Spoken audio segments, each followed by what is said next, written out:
How do you use the combined gas law? The combined gas law is essentially a combination of Boyle's law and Charles's law. The combined gas law states that pressure 1 times volume 1 over temperature 1 equals pressure 2 times volume 2 over temperature 2. Another way of writing this is P1 times V1 times T2 equals P2 times V2 times T1. Keep in mind that when plugging in values for temperature, we must plug them in terms of Kelvin, meaning that to convert from Celsius to Kelvin, we must add 273.15. So let's look at a problem. A 3-liter sample of chlorine gas has a pressure of 1.5 atm at 20 degrees Celsius. If the temperature is raised to 30 degrees Celsius and the pressure is raised to 2.5 atm, what is the new volume of the sample?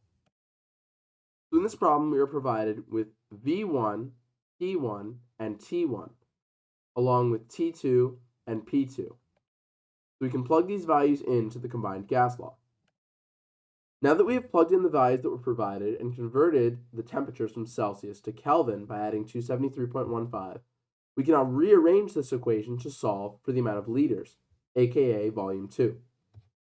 By multiplying both sides by 303.15 Kelvin and dividing both sides by 2.5 atm, we can isolate the amount of liters that will be equivalent to volume 2. And we get about 1.86 liters. Let's take a look at another problem. A 256 milliliter sample of hydrogen gas has a pressure of 720 torr at 25 Celsius. If the temperature is raised to 50 degrees Celsius and the volume changes to 250 milliliters, what pressure does the gas exert? So in this problem, we are provided with V1, P1, and T1, along with T2 and V2. So we can plug these values into the combined gas law to solve for P2. And so, we convert our temperature values to Kelvin and set up the equation. We can now rearrange the equation to isolate P2. By multiplying both sides by 323.15 Kelvin and dividing both sides by 250 milliliters, we have isolated P2, or the final pressure. We can now plug this into our calculator and solve. And we get about 799.1 torr. Let's take a look at another problem. A 2.5 liter sample of carbon dioxide has a pressure of 600 millimeters mercury at 22 degrees Celsius. If the pressure is raised to 760 millimeters mercury and the volume decreases to 1.8 liters, what is the temperature of the gas in Celsius? So in this problem, we were provided with V1, P1, and T1, along with P2 and V2. So we can plug these values into the combined gas law to solve for T2. And so, using the second form of the combined gas law, we have 2.5 liters times 600 millimeters mercury times X Kelvin equals 1.8 liters times 760 millimeters mercury times 22 Celsius plus 273.15 to convert to Kelvin. We can now isolate X Kelvin to solve for T2. And so by dividing both sides by 2.5 liters and 600 millimeters mercury, we can solve for X Kelvin. However, the problem wants the temperature of the gas in degrees Celsius. So we can subtract 273.15 to get the answer in Celsius. And so now we can plug this into our calculator to solve for degrees Celsius. And we get about negative 3.97 degrees Celsius. Let's take a look at another problem. A 750 milliliter sample of gas at 0 degrees Celsius is heated to 25 degrees Celsius.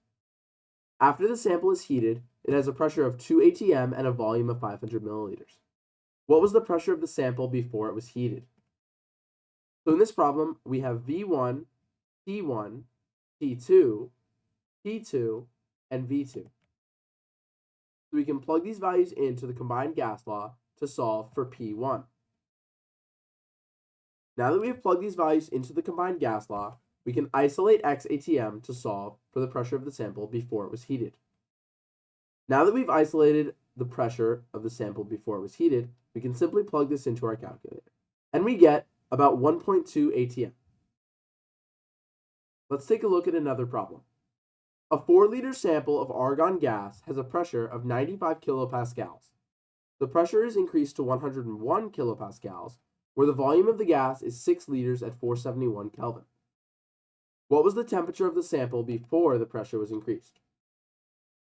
So for this problem, we have V1, P1, P2, V2, and T2.